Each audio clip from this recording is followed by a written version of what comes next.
pasal yang ke-12, Roma pasal yang ke-12, kita akan membaca ayat yang pertama hingga ayat yang ketiga. Roma pasal yang ke-12, ayat yang pertama hingga ayat yang ketiga. Saya akan membacakan ayat yang pertama, ibu-ibu akan membaca ayat yang kedua, nanti di dalam ayat yang ketiga kita akan bersama-sama membacanya. Roma pasal yang ke-12 ayat yang pertama hingga ayat yang ketiga. Saya baca ayat pertama, ibu-ibu baca ayat 2, demikian nanti di dalam ayat 3 kita akan bersama-sama membaca.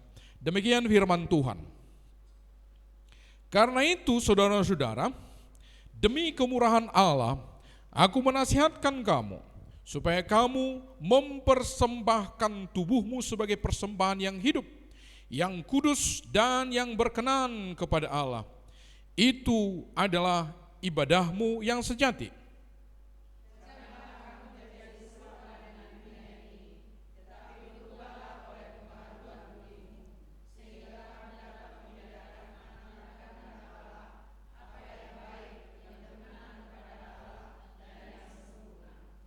Berdasarkan kasih karunia yang dianugerahkan kepadaku, aku berkata kepada setiap orang di antara kamu, janganlah kamu memikirkan hal-hal yang lebih tinggi daripada yang patut kamu pikirkan.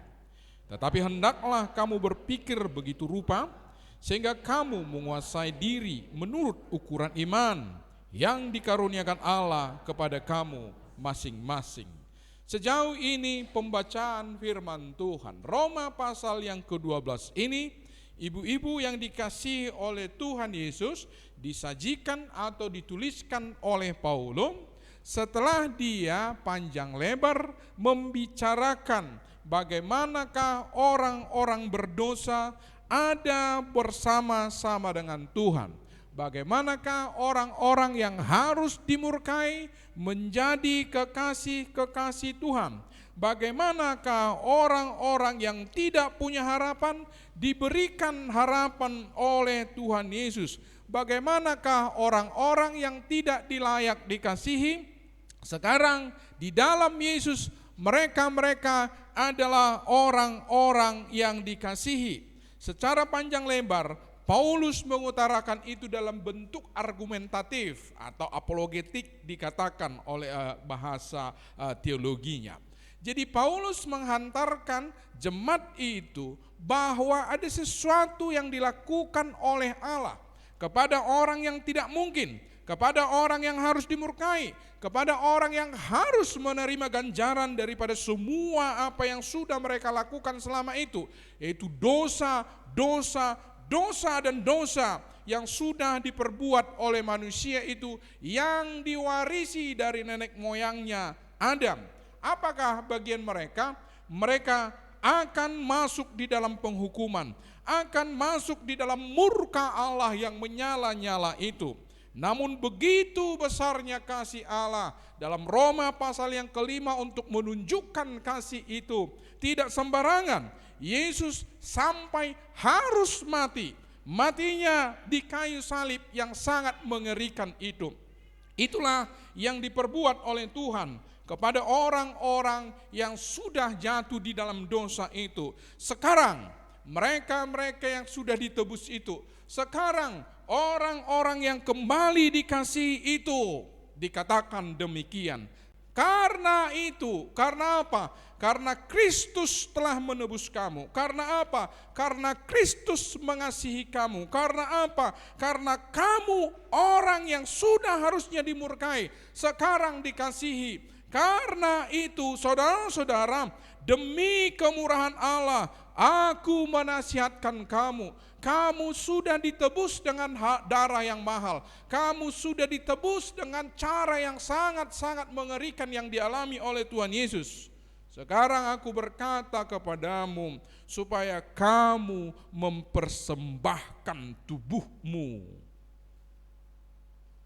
sebagai persembahan yang kudus, yang hidup, yang kudus, dan yang berkenan kepada Allah. Ini yang dikatakan oleh Paulus. Jadi dia ingin mengantarkan berita ini, perintah ini yang sebagian kita akan berkata, bukankah itu begitu sulit? Bukankah itu begitu tidak akan mungkin kami lakukan, mempersembahkan? Maka terpikir oleh mereka, mempersembahkan itu sama seperti domba dibawa kepada altar itu untuk disembelih. Setelah dipotong, di darahnya itu dihabisi, kemudian dibakar, habis semuanya. Itulah konteksnya. Pada saat itu, waktu Paulus berkata, persembahkanlah tubuhmu. Maksudnya, kamu tidak memiliki apapun lagi di dalam hidupmu. Hak apapun di dalam hidupmu. Seluruh hidupmu adalah bagiannya Tuhan. Itulah istilah mempersembahkan. Maka Paulus berkata dimulai dengan itu. Karena apa? Kristus sudah mati bagimu. Kristus sudah membuat yang terbaik bagimu. Apa kira-kira bagian ini yang akan kita lihat berkenan dengan tema kita ini? Apa itu? Mengetahui kehendak Tuhan. Kira-kira apa? Saya melihat satu poin dari ayat yang pertama ini. Saya sebut itu, Tuhan mempunyai rencana besar untuk Anda. Untuk mengerti kehendak Tuhan, kita semua harus sadar bahwa Tuhan mempunyai rencana besar dalam hidupmu. Kalau kita berbicara Yesaya, berbicara Yeremia, berbicara Paulus, kita akan berkata, mereka kan orang-orang pilihan Allah, mereka kan yang dihususkan Allah. Di dalam kitab Ibrani dikatakan, sama seperti kita. Ya, itulah tujuan Tuhan. Tanpa satu orang pun di antara kita yang tidak diinginkan oleh Tuhan apa? Dia mempunyai rencana besar di dalam hidup kita. Sering sekali kita merasa, siapa laku ini? Itu aku tadi langsung tercermin. Saya pikir bisa aja itu kerendahan hati, bolehlah. Tetapi akhirnya dia bangkit. Aku harus menyaksikan kasih Kristus. Jangankan dia, kami yang sudah terbiasa khotbah ini pun tiba-tiba ditodong pada waktu itu saja, barangkali Harun akan berkelit, ya. Apalagi lah itu, ya saya sedikitlah pastilah pengalaman saya berkhotbah dengan itu beda. Kami aja yang sudah terbiasa khotbah pun ditodong seperti itu akan merasa terkejut. Jadi agak mirip itu dengan Edamu. Ini dihula-hulai kan tiba-tiba juga dia ditodong. Akhirnya sekarang didaftar dia menjadi pengkhotbah di situ. Puji Tuhan juga lah. Apa yang ingin kita ceritakan? Terkadang itu bukan hanya pengetahuan, tetapi apa yang kita nikmati itu kita bagikan kepada orang-orang. Itu menjadi berkat kepada mereka. Perhatikanlah. Memang disitulah kita bisa mengerti maksud Tuhan. Waktu kita sadar bahwa kita sedang dipersiapkan oleh Tuhan untuk rencana yang besar. Amin. Jangan ada orang merasa, aku enggak lah, aku beginilah, enggak tahulah aku itu. Bagaimana aku kalau dibandingkan dengan Yesaya. Dan saat ini pun kita tidak sedang berkata, kita sedang ingin membandingkan diri kita dengan Yesaya, Paulus dan Yeremia, bukan. Tetapi Yesaya menerima tantangan itu. Yeremia di dalam keadaan yang sangat-sangat sulit sekali. Dua hamba Tuhan ini, kalau kita mempelajari buku mereka di dalam kitab Yesaya dan kitab Yeremia, mereka bergumul benar. Di satu sisi mereka melihat bangsa yang sangat-sangat bandel, tegar tengkuk, istilah yang dipakai oleh Tuhan. Tapi dia mengasihi bangsa ini. Lalu suara Tuhan berkata, mereka ini akan dibinasakan. Hati Yesaya, hati Yeremia ingin membujuk Tuhan. Dengan wajah yang sedikit dia arahkan kepada Tuhan. Tuhan, jangan, akulah yang menanggung ini. Sementara orang-orang yang sedang dilayani ini benar-benar bandel, benar-benar bejat. Bukan hanya kepada orang lain, termasuk kepada Yesaya dan Yeremia. Mereka sangat-sangat kejam, mengancam nyawa Yesaya dan Yeremia. Tetapi Yesaya dan Yeremia berkata, aku tunduk kepada panggilan itu. Dan Tuhan menggunakan mereka. Bukankah begitu banyak di dalam Alkitab kita orang yang sangat sederhana, orang yang tidak diperhitungkan. Paulus berkata kepada jemaat di Korintus itu, waktu aku datang di sini tidak ada di antara kamu yang hebat. Tetapi sekarang kamu di dalam Kristus, kamu lebih kaya, kamu lebih tinggi. Artinya lebih tinggi apa? Kamu bisa menerima pesan dari Allah. Ada banyak orang-orang yang pintar di dunia ini yang berhikmat, kata Paulus, tetapi tidak bisa mengerti hikmatnya Tuhan. Kamu yang sederhana, kamu yang begitu polos, sudah digunakan oleh Tuhan. Sekarang coba kita perhatikan, bagaimana aku bisa mengerti kehendak Tuhan ya? Yakinkan dulu dirimu dan ketahuilah, Tuhan ingin menggunakanmu. Dia mempunyai rencana yang besar dalam hidupmu. Sekarang bersiaplah mendengar, bersiaplah mau tunduk kepada kehendak Tuhan itu. Sulit kali saya dengar, tidak sulit. Perhatikan nanti, tidak sulit. Yang sulit adalah tahu kitanya tidak mau digunakan oleh Tuhan. Ketika kita menyingkirkan itu, aku mau Tuhan Engkau gunakan, maka itu dengan terang benderang kamu akan dengarkan apa yang dikehendaki Tuhan bagimu. Yang kedua, saya mengutip dari Yeremia 29 ayat 11. Sebab aku ini mengetahui rancangan-rancangan apa yang ada padaku mengenai kamu. Demikianlah firman Tuhan, yaitu rancangan damai sejahtera dan bukan rancangan kecelakaan, untuk memberikan kepadamu hari depan yang penuh harapan. Yeremia, di dalam semua pergumulan yang saya katakan itu, tiba-tiba ada suara yang begitu menyejukkan. Waktu dia itu bergumul, bagaimana ini Tuhan? Dia adalah orang yang sangat-sangat terjepit. Di satu sisi dia menghadapi bangsa yang tegar tengkuk itu. Di sisi yang lain Tuhan sedang mengancam mereka. Dan dia berkata, bagaimana ini Tuhan? Sebab aku ini mengetahui rancangan-rancangan apa yang ada padaku mengenai kamu. Demikianlah firman Tuhan, yaitu rancangan damai sejahtera dan bukan rancangan kecelakaan, untuk memberikan kepadamu hari depan yang penuh harapan. Yeremia akhirnya mengerti, dalam kesulitan seperti ini pun aku tahu Tuhan sedang ingin menggunakanku dengan rancangan yang besar. Roma 12 ayat 2, sekarang bagian yang kedua. Janganlah kamu menjadi serupa dengan dunia ini. Itu tadi bacaan kita itu. Tetapi berubahlah oleh pembaharuan budimu, sehingga kamu dapat membedakan manakah kehendak Allah, apa yang baik, yang berkenan kepada Allah dan sempurna. Saya melihat ada 4. Jadi kalau tadi 1, coba perhatikan ya. Tuhan mempunyai rencana besar untuk hidup kita. Sekarang dari Roma ini perhatikan yang kedua, Tuhan ingin kita menjadi muridnya. Ini berarti orang Kristen harus berkomitmen untuk mengikutinya tanpa kompromi. Kehendak Tuhan menjadi kesenangan bagi dia. Seperti yang dikatakan oleh Tuhan Yesus, makananku ialah melakukan kehendak Dia yang mengutus aku. Tahukah Bapak Ibu-ibu yang dikasihi oleh Tuhan Yesus, ketika Tuhan Yesus berkata itu, makanan adalah sesuatu yang menyenangkan, sesuatu yang berguna sekaligus, ya kan? Coba ya, saya jelaskan ayat itu sebentar, saya tidak masukkan di sini. Dia mengatakan, aku menyukai kehendak Tuhan itu seperti makanan, karena makanan itu menyenangkan sekaligus berguna. Itu yang dipakai untuk kata kehendak Tuhan.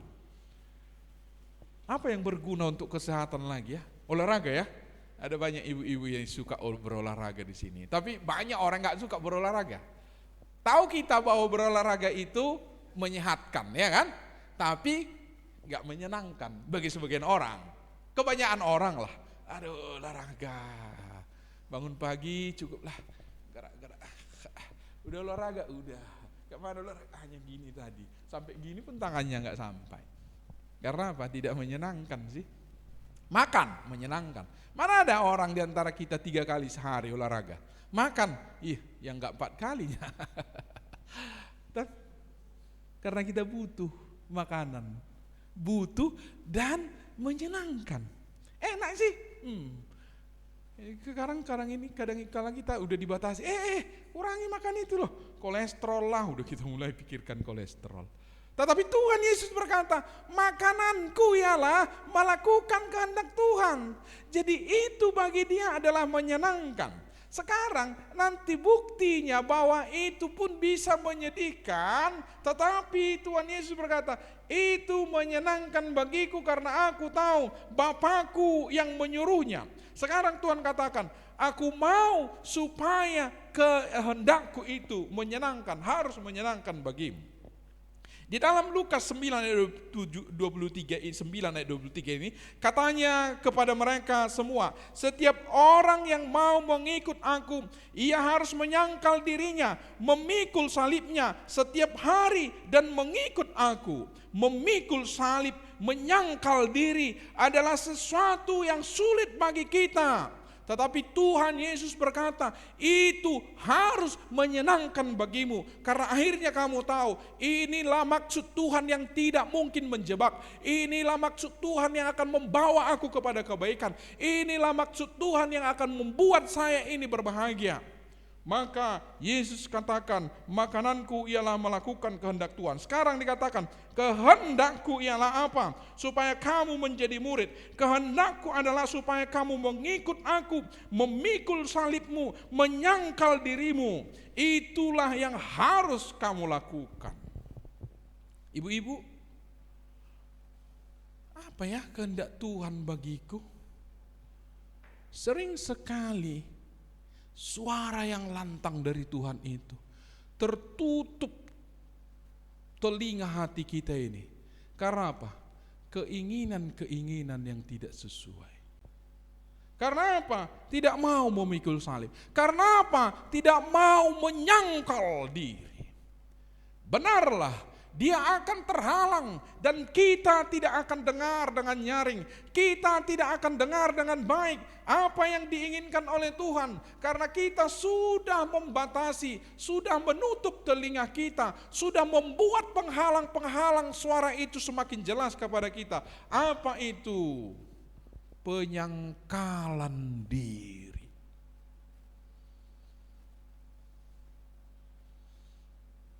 Ini bukan barangkali contoh yang kurang baik.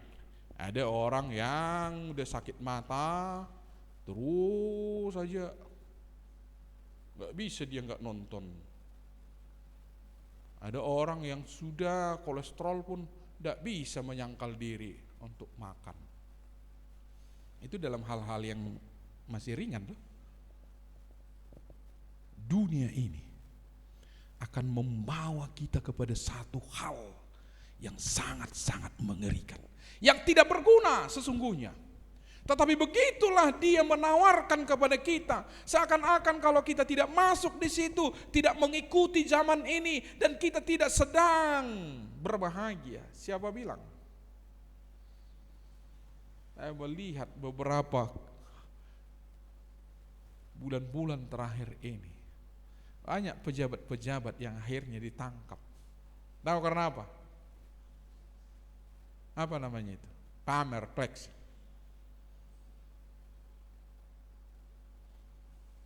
Saya bisa mengerti sosial media ini sangat mempengaruhi seluruh gaya hidup manusia sekarang. Ada orang berkata, yang tidak pantas, bukan tidak pantas, tidak pada tarafnya pun dia bisa memaksakan diri.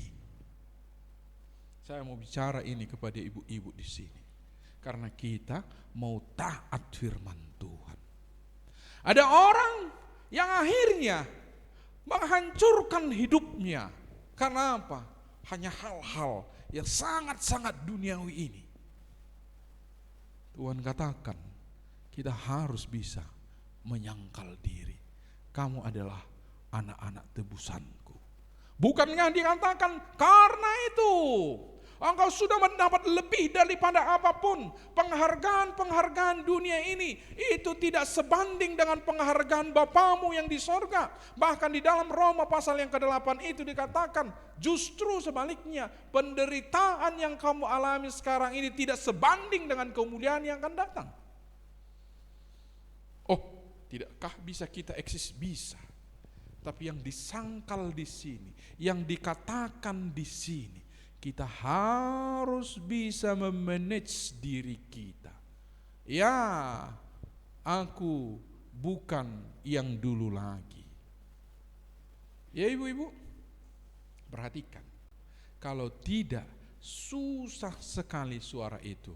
Ibu dengar. Aku mau engkau menjadi alatku. Aku mau kau menjadi muridku. Murid adalah orang yang meniru Tuhannya.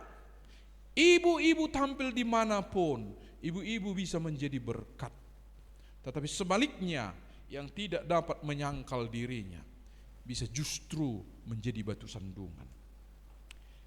Yang ketiga, setelah 1, 2, Tuhan menginginkan rencana besar bagi kita. Tuhan menginginkan kita menjadi murid. Dari mana ya aku tahu maksud Tuhan? Ini di Alkitab. Firman-Mu itu pelita bagi kakiku dan terang bagi jalanku. Sering sekali orang tidak mau taat kasih. Dan ibu-ibu yang ingin tahu Tuhan menuntun jalan-jalanmu, engkau tidak terjebak, tidak masuk kepada jurang, tidak masuk kepada ranjau. Istilah ranjau loh. Ranjau itu bisa ditanam orang-orang musuh, itu di mana beberapa titik. Jadi kita nggak punya deteksi di dalam diri kita, mana itu ranjaunya, mana ranjaunya tidak kita tahu. Tapi Allah Tuhan kita punya radar, tahu di mana-mana. Jadi dia akan membelokkan kita kadang ke kiri, ke kanan, agak nanjak sedikit, turun sampai ke jurang, sampai ke jurang. Sulit, tetapi dia tahu itulah yang terbaik dalam hidupmu. Lalu pertanyaan kita, dari mana aku tahu? Firman Tuhan. Firman itulah pelita bagi kakiku dan terang bagi jalanku. Bagaimana tidak ada terang, gelap semua. Ya, tersandunglah kita, adalah sesuatu hal yang membuat kita tidak nyaman dan banyak rintangan bagi kita. Hari ini ibu-ibu harus dengan rendah hati berkata, aku butuh itu Tuhan. Kekuatan kita tak seberapa. Kehebatan kita tak seberapa. Apa yang bisa kita andalkan hari ini? Tuhan sedang berkata, anakku, tenang dulu kau.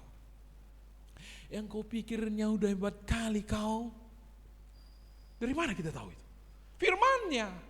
Aku mengasihimu, aku ingin menuntun, membuat kehendakku terjadi dalam hidupmu. Kenapa tadi gak kuluruskan kau ke sana? Kan enak kalau lurus. Ada sesuatu yang tidak baik bagimu di situ. Firman-Mu, pelita bagi kakiku dan terang bagi jalanku. Tidak ada lain, tidak bukan. Ibu-ibu harus belajar firman Tuhan dengan baik. Saya tes ini di pemuda ya. Kira-kira waktu mereka bangun pagi apa? Dulu waktu saya tes untuk bapak-bapak cari kopi katanya. Rupanya sekarang bukan lagi. Ini pemuda Sabtu yang lalu kebetulan agak mirip tema saya dengan ini. Waktu saya katakan apa kira-kira? Rata-rata buka update status lah dan apa. Udah bangun pagi sang putri supaya dunia tahu sang putri sudah sedang bangun pagi, update status. Bolehkah? Boleh. Kenapa nggak boleh? Boleh juga lah anak-anak Tuhan. Kenapa enggak? Tetapi Tuhan katakan, nah ini dia, aku mempertajam pendengaranku setiap pagi, kata Paulus. Merenungkan firman Tuhan. Mengapa dia katakan pagi? Rupanya satu harian ini kita akan berjumpa dengan apa? Dengan semua seluk-beluk kebisingan dunia ini akan datang. Dia akan mencocoki pikiran kita. Semua akan kita dengar. Pagi harinya kata Daud itu, pemazmur itu berkata, aku mempertajam telingaku. Tuntunlah aku Tuhan di pagi hari, supaya aku tahu maksud-maksud-Mu. Dia mengerti maksud Tuhan. Dia baca firman Tuhan dengan baik. Dengan itu satu harian itu, dia akan dipimpin. Tuhan telah memberikan Roh Kudus sebagai penuntun. Tetapi apabila Ia datang, yaitu Roh kebenaran, Ia akan memimpin kamu ke dalam seluruh kebenaran. Ketika kita menyediakan diri kita menjadi murid, ketika kita tahu bahwa kita sedang dirancang oleh Tuhan untuk pekerjaan berat, ketika kita sudah merenungkan membaca firman Tuhan, di dalam mengambil keputusan-keputusan itu, Roh Kudus akan dengan jelas berbicara kepadamu. Apakah engkau waktu memutuskan A atau B yang harus kamu lakukan, bisa saja sampai detik penentuan itu pun kamu bingung. Tapi yakinlah, Roh Kudus menunjukkan ini. Saya membuat istilah ini, sadar atau tidak sadar kamu mengambil keputusan itu, Dia akan membuat itu. Dalam perjanjian lama, ada namanya memilih dua, tumim dan tumin. Jadi lupa saya. Ada itu dipilih. Mana maksudnya? Ada dua pilihan. Pemilihan rasul-rasul pun di Kisah Para Rasul itu dibuat. Nah, syaratnya sudah ditentukan. Syarat apa itu? Orang yang mengikut Yesus mulai dari waktu Yesus dibaptis. Maka nanti rasul itu terpilih. Jadi mereka membuat itu A atau B. Ditunjukkan A. Maka terpilih murid Tuhan Yesus. Perhatikan. Terkadang kita sulit untuk mengetahui, aku mau ke sana atau ke sana. Anakku ini ku sekolahkan di sini atau di sini. Itu barangkali sangat praktis. Sering sekali, mananya ini Tuhan, kebingungan seperti itu. Waktu ibu-ibu sudah mengatakan, aku mau bahwa rancanganmu itu terjadi kepadaku. Melalui anak-anakku ini, kemuliaan Tuhan akan ditinggikan. Aku mau pengikut engkau ya Tuhan. Lalu engkau merenungkan firman Tuhan. Roh Kudus akan menuntun.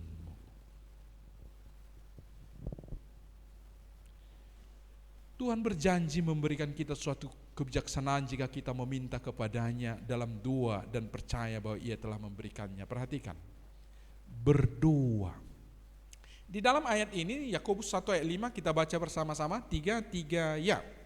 Tetapi apabila di antara kamu ada yang kekurangan hikmat, hendaklah ia memintakannya kepada Allah, yang memberikan kepada semua orang dengan murah hati dan dengan tidak membangkit-bangkit. Maka hal itu akan diberikan padanya. Berdoa, Tuhan, aku kurang pintar aku ini. Aku tidak bisa menentukan mana. Kurang hikmat. Berbisnis A atau berbisnis B. Melakukan aktivitas A atau melakukan aktivitas B. Pergi ke A atau pergi ke B.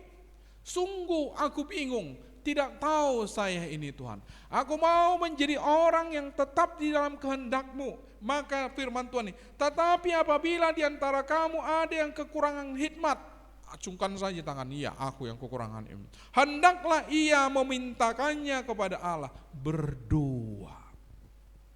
Berdoa. Lalu aku gak dengar juga. Apa? Setelah berdoa aku bingung. Maka dikatakan di situ, jangan dengan ragu, yang memberikan kepada semua orang dengan murah hati dan dengan tidak membangkit-bangkitkan, maka hal itu akan diberikan kepadanya. Firman Tuhan ini berkata, kalau kita berdoa masuk dalam kehendak Tuhan, maka itu pasti kita akan diberikan. Jawabnya bisa saja bukan, ke A kau pergi, ke B engkau pergi. Walaupun ada begitu, belum tentu. Tetapi waktu itu kita sudah jalani. Pada saat-saat keputusan itu, Tuhan akan suruhkan ke sini. Dia tidak akan menjebakmu. Perhatikan 1-5 ini sangat penting sekali. Itu apa? Tuhan. Yang pertama apa teh? Punya rencana besar bagimu. Yang kedua, mau menjadi murid. Yang ketiga, tidak Alkitab. Yang keempat, Roh Kudus menolong. Yang kelima ini apa? Meminta, berdoa.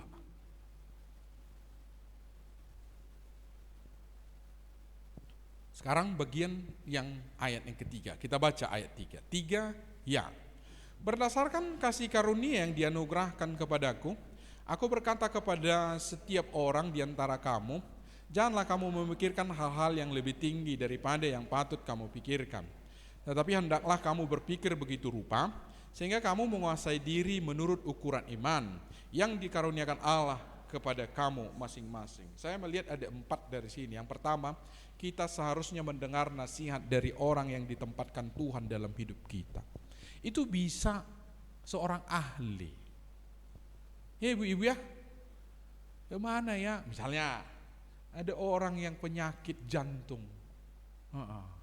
Udah berdoa, udah 1, 2, 3, 4, 5 tadi sudah.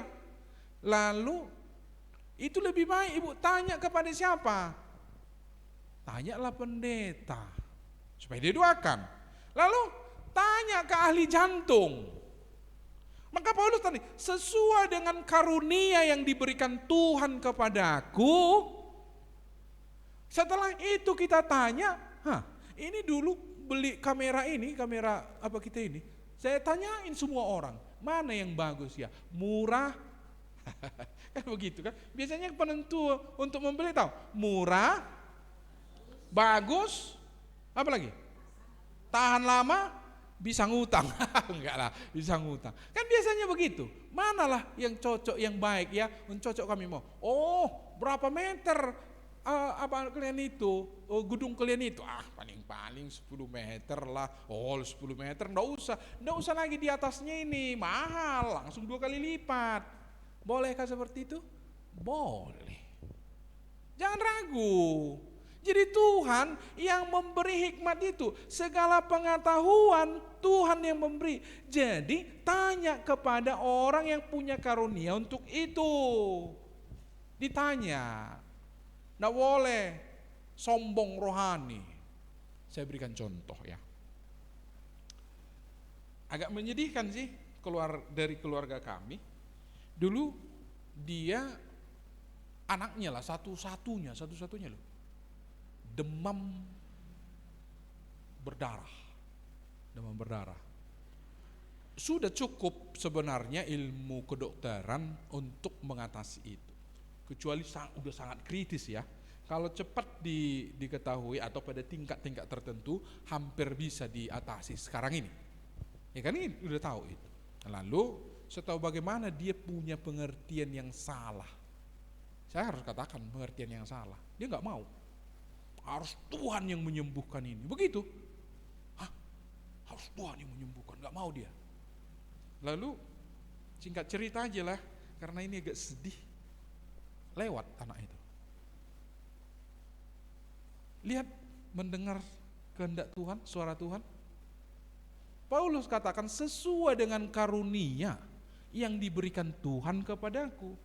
Jadi Paulus di situ menempatkan dirinya orang yang memiliki karunia, dalam hal ini keahlian. Lalu dia menasihati. Bolehkah? Boleh. Jadi ditanya, lalu kita membawa itu untuk diobati. Kenapa tidak? Kenapa kita harus semua pengetahuan itu diberikan oleh Tuhan? Jangan jadi bodoh. Jangan jadi kita ini ekstrim. Harus Tuhan yang menyembuhkan. Cara Tuhan yang menyembuhkan itu yang kamu paksa. Harus begini caramu Tuhan menyembuhkan anakku ini ya. Lalu Tuhan katakan, aku mau menyembuhkan dia melalui itu. Bolehkah? Boleh. Banyak cara penyembuhan yang kita lihat di dalam Alkitab. Timotius dikatakan bermasalah dengan perutnya. Kayaknya ini adalah normal. Dia disuruh minum anggur sedikit ya Timotius. Enggak bermasalah perutmu itu. Ya, waktu itu dengan komposisi tertentu anggur itu bisa menetralkan barangkali. Akhirnya kan diteliti, kenapa anggur? Iya memang obat itu. Boleh dimengerti ibu-ibu? Jadi kalau ada sesuatu yang memerlukan orang yang berhikmat, yang berpengetahuan, tidak apa-apa ditanya. Pokoknya 1, 2, 3, 4, 5 tadi udah berdoa dengan sungguh-sungguh. Udah serahkan, aku mau membuat ini menjadi kemuliaan bagi namamu, aku mau menjadi muridmu, aku mau dengar suaramu ya Tuhan. Dengarlah, maka ada di situ yang bisa kamu minta tolong, bertanya-tanya Allah. Kepada hamba Tuhan seperti kami ini, bolehkah ditanya hikmatnya, bolehkah diminta berdoa supaya Tuhan memberikan kepada kita ketenangan waktu memutuskan, boleh. Sekali lagi ya, boleh ya, jangan jadi ekstrim. Jalan orang bodoh lurus dalam pandangannya sendiri, tetapi siapa mendengarkan nasihat ia bijak. Nasihat siapa pasti kan, nasihat yang berkompeten lah. Rancangan gagal kalau tidak ada pertimbangan, tetapi terlaksana kalau penasihat banyak. Penasihat yang bagaimana? Kompeten. Makanya tadi Paulus katakan sesuai dengan karunia yang ada padaku. 7. Alkitab menyatakan bahwa damai sejahtera yang akan datang dalam hidup kita jika kita menyenangkan Tuhan. Waktu 1, 2, 3, 4, 5. Kemudian ini sudah lebih kepada yang umum. Kita tanya yang ahlinya. Lalu Tuhan akan memberikan damai sejahtera, ketenangan. Sewaktu menentukan antara dua alternatif dalam dua kita terkadang akan ada pilihan yang memberikan suatu damai sejahtera. Pilihan itu kemungkinan merupakan kehendak Tuhan. Coba kita baca Yesaya 32 ayat 17. 3 ya. Di mana ada kebenaran, di situ tumbuh damai sejahtera. Dan akibat kebenaran ialah ketenangan dan ketentraman untuk selama-lamanya. Waktu keputusan itu kita merasa nyaman, tenang. Tapi tunggu dulu, ada tenang karena apa? Yang satu tadi, untuk memuaskan nafsunya. Sekarang waktu kita katakan, aku mau menjadi murid Kristus. Waktu keputusan yang sanalah kita ambil pilihannya, tenang kita, merasa tenang kita. Saya harus bersaksi di sini dua sekaligus, singkat saja saya katakan. Waktu memutuskan menjadi hamba Tuhan, sebelumnya kan saya pergi ke Tanjung Balai. Ada bisnis kecil-kecilan tetapi punya uang saya waktu itu. Akhirnya membesar sedikit, saya sudah punya uang. Waktu saya pikir, tidak ada kesalahan saya buat. Artinya saya sudah belajar firman Tuhan.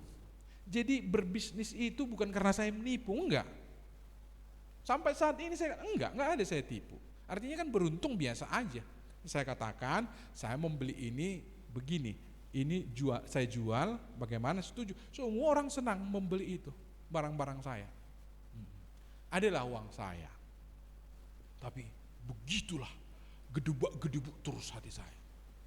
Oh mungkin Pak Ramlan berdosa barang, enggak, tidak. Tapi ada yang saya sudah abaikan. Kamu bukan di situ. Kamu menjadi hamba Tuhan.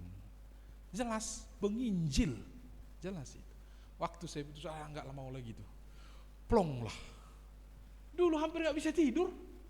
Enggak bisa tidur. Banyak untung atau tidak banyak untung enggak bisa tidur. Lalu datang tawaran. Itu dengan orang Parlin sering kita undang di sini. Itu ke gerejanya, saya duluan ditawarkan. Karena kami sama-sama kuliah. Pak, mau pendeta di tempat kami ada. Saya bilang, saya bukan mau menjadi pendeta, penginjil. Jelas sekali. Setelah itu enggak ada lagi. Nah, yang terakhir, kami waktu pergi ke Batu Malang, saya ditawarkan Pak Stefri. Ya ini direkam, mungkin bisa didengarkan ini. Pak Stefri itu rektor kami di I3. Dengan saya ngomong, Pak Ramlan, saya kepingin lah Bapak jadi dosen di sini. Dosen? Saya katakan tidak Pak, saya ini penginjilnya saya ini Pak. Jadi di mana-mana pun saya lebih suka menginjili. Kira-kira begitu. Lalu dia nggak puas. dia undang saya dengan ibu. Gaya Jawa Timur lah kan, makan, masak, dia masak. Gayanya sangat apa sekali, familiar. Lalu disuruh kami ke belakang, mari sendok sendiri. Oh gitu. Jadi nggak kayak kita tamu udah tersiap di situ, enggak. Masak sambil masak-masak dia ngomong, dicelupnya ini diangkat lalu kami makan. Setelah selesai udah kekeluargaan seperti itu. Ibu, sebenarnya saya sudah lama ini bilang sama Pak Ramlan. Saya mau kalian di sinilah jadi dosen. Sekolah S3 tanggung perumahan dan anak-anak. Tapi kami dua dengan ibu yakin sekali tidak. Kami jawab terang-terangan di situ. Walaupun tentu dengan harus menghormati apa permintaannya. Tidak, Pak. Kami dipanggil jadi penginjil. Dari mana tahu? Ini dia. Ada damai sejahtera, ada ketenangan. Saya nikmati, saya sebagai seorang penginjil. Saya pergi kemana-mana, saya beritakan Injil. Ada orang yang datang kepada Kristus, senang kali saya. Lebih senang dari dapat uang. Betul, sampai sekarang saya nikmati yang begitu. Ada orang dipanggil jadi pendeta, nggak masalah. Ada orang dipanggil jadi rektor, jadi dosen, nggak ada masalah. Tetapi Tuhan jelas tuntun, kamu bukan di situ, kamu di sini. Kamu menjadi seorang penginjil saja. Sampai sekarang nggak pernah saya bertanya, iya Tuhan saya penginjil tapi begini-begini. Betul, saya nggak pernah pertanyakan. Karena saya merasakan damai sejahtera itu. Jadi ibu-ibu harus sampai kepada itu. 1, 2, 3, 4, 5, 6 sudah. Waktu diputuskan inilah ya.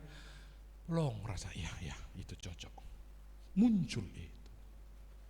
Tapi kalau ibu-ibu mulai menawarkan sesuatu yang sangat-sangat duniawi, ibu-ibu kurang peka mendengarkan itu. Kita harus meletakkan kepercayaan kita pada Tuhan bahwa apapun yang dilakukannya adalah untuk kebaikan kita. Yang tadi, setelah kita putuskan damai sejahtera, lalu sepertinya aduh berat ini, gak ada ini, banyak tantangan ini. Saya memberitakan Injil, saya katakan kepada ibu-ibu, saya pernah disodorkan parang, udah parangnya karatan lagi. Saya khotbah di sini, di sana dia, keluar kau ya, keluar kau. Semua udah pada ketakutan. Saya tetap beritakan Injil. Wow, awas kau, awas. Betul, parangnya itu karatan. Jadi enggak, waduh, jangan kalau kena kita langsung tetanus lah, infeksi ya kan. Selesai saya keluar, entah di mana dia. Ya betul. Nah, pernah kami dikepung di Tanjung Balai itu Pak Guru Singa saksinya. Kami pernah dikepung karena masalah anak-anak sih. Jadi orang-orang di sekitar itu dikepungnya. Aduh Tuhan gimana ini? Banyak sekali anak-anak remaja. Saya datangi karena dari sini ke sana hampir ada 100 meter. Saya datangi, mereka sudah berkumpul di situ. Ada apa tadi? Satu yang garuk-garuk kepala, satu yang pergi semua. Di dalam pelayanan kita ke penginjilan bukan gak berat. Kami pergi ke sana memang karena kecerobohan saya, tapi saya masih bisa katakan bahwa itu memang karena penginjilan. Jatuh karena jalannya memang susah itu kan. Jatuh. Lalu teplekoklah tangan kaki saya ini. Ada retak di dalamnya. Lalu saya katakan, Tuhan, ini bukan lagi jalanmu ini kenapa saya jatuh, kenapa engkau tidak lindungi? Enggak lah. Karena kita tahu bahwa itu pun adalah maksud Tuhan untuk melatih sesuatu dalam diriku. Ada yang salah dalam dirimu, hai hambaku, kata Tuhan. Saya dengar itu waktu retak kaki saya, ada sesuatu. Sejak itu saya nggak mau lagi lah. Udah, pelajaran yang begitu harus Tuhan beri.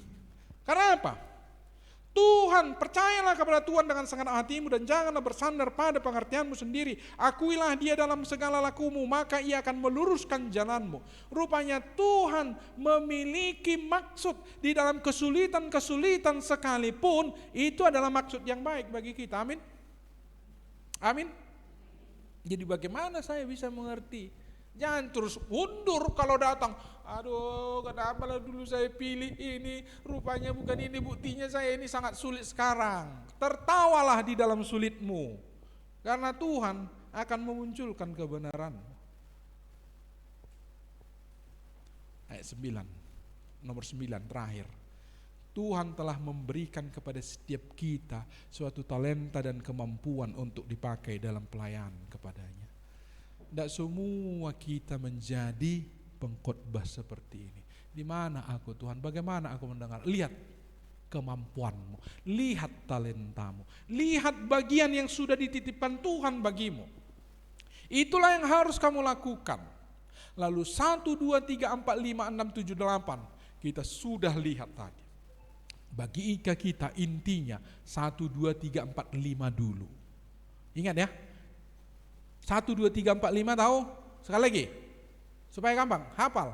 3 yang. Pertama, Tuhan punya rencana besar. Yang kedua, Dia ingin kita menjadi muridnya. Yang ketiga, Roh Kudus memimpin. Yang keempat, berdoalah meminta hikmat. Dan yang kelima, firman Tuhan akan memimpin. 1, 2, 3, 4, 5. Tidak boleh lalai. Yang keenam itu kita diberikan ketenangan. Oh, yang ketujuh apa? Alkitab menyatakan bahwa yang keenam kita seharusnya mendengar nasihat ya. Yang lihat, dengar nasihat dari orang yang berkompeten. Paulus katakan, bagiku dikaruniakan karunia, maka aku menasihatkan kamu. Dengar aja, tidak apa-apa.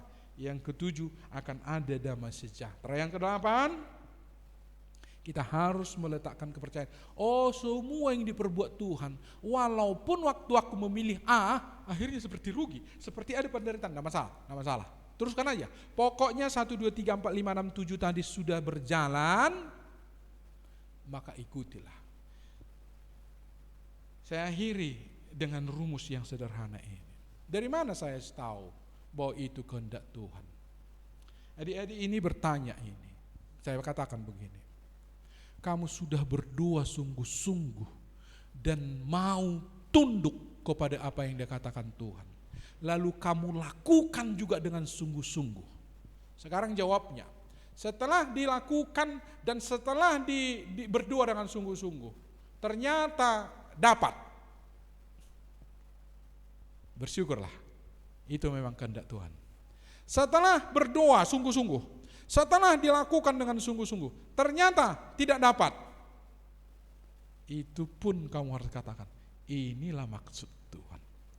Saya tidak mau dapat itu, karena aku tahu memberi yang terbaik adalah Tuhan. Loh, gak dapat yang kita cita-citakan kok, bersyukur. Iya, Tuhan memberimu. Ini dia, nomor 8 ini. Supaya kita mengerti, oh, tidak perlu risau kalaupun nggak dapat. Yang pasti kamu sudah sungguh-sungguh melakukan. Yang pasti kamu sudah sungguh-sungguh berdoa. Mari kita berdoa. Terima kasih ya Tuhan untuk kebenaran firman-Mu yang boleh kami dengarkan. Seperti yang Engkau katakan bahwa Engkau punya rencana dalam hidup kami. Engkau adalah Tuhan yang tidak mungkin salah memimpin kami. Engkau berkata,